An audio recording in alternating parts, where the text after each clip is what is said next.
एक सकारात्मक विचार। चॅनेलला सबस्क्राइब आणि शेअर करा। येणाऱ्या स्थानिक स्वराज्य संस्थेच्या निवडणुकीच्या पार्श्वभूमीवर 13 ऑक्टोबरला अमरावती येथे भाजपकडून अमरावती विभागातील 5ही जिल्ह्यांची आढावा बैठक घेण्यात आली। यावेळी शहरात मुख्यमंत्री देवेंद्र फडणवीस, पालकमंत्री चंद्रशेखर बावनकुळे उपस्थित होते।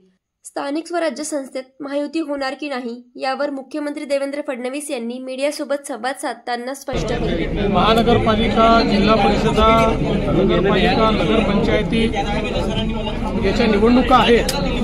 या निवडणुकीच्या निमित्ताने आढावा घेण्याकरता या बैठका लावण्यात आलेल्या आहेत। आमचे यापूर्वी मराठवाडा, उत्तर महाराष्ट्र, कोकण असे सगळे विभाग आम्ही आणि पश्चिम महाराष्ट्र असे 4 विभाग पूर्ण केले आहेत। आता अमरावती विभागाचा आमचा आढावा संपतोय आणि संध्याकाळी नागपूर विभाग करून मग केवळ मुंबई महानगरपालिका आमची बाकी राहील, जी पुढच्या आठवड्यात आम्ही करू। एकूणच कार्यकर्त्यांची मानसिकता आणि तयारी चांगली आहे। निवडणुकीकरता पूर्णपणे त्या ठिकाणी आपलं जी काही यंत्रणा म्हणून पार्टी सज्ज आहे आणि त्यांना एक दिशानिर्देश देऊन कशा प्रकारे या निवडणुका करायच्या असा आमचा प्रयत्न आहे।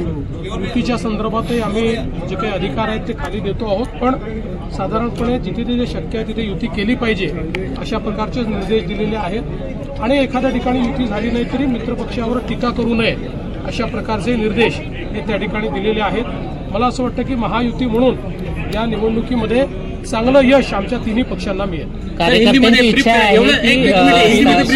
कार्यकर्त्यांची इच्छा आहे की स्वबळावर निवडणूक लढवावी म्हणून। अशी कार्यकर्त्यांची इच्छा नेहमीच असते, परंतु त्या ठिकाणच्या परिस्थितीचा विचार करून निर्णय करायचा असतो। केवळ सगळ्यांना निवडणूक लढता यावी एवढ्यापुरतं आपल्याला अशा प्रकारचा निर्णय घेता येत नाही। त्यामुळे जिथे शक्य आहे तिथे युती केली पाहिजे, जिथे नाही आहे तिथे समोरासमोर लढण्यापेक्षा जास्त बोगस मतदान झालेलं आहे।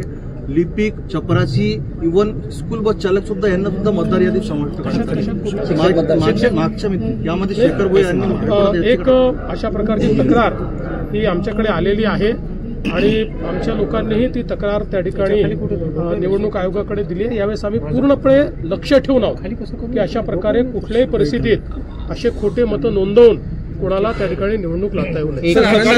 म्हणाले होते की काँग्रेसला सोबत घेण्याची राज ठाकरेंची इच्छा आहे। कोण आहेत?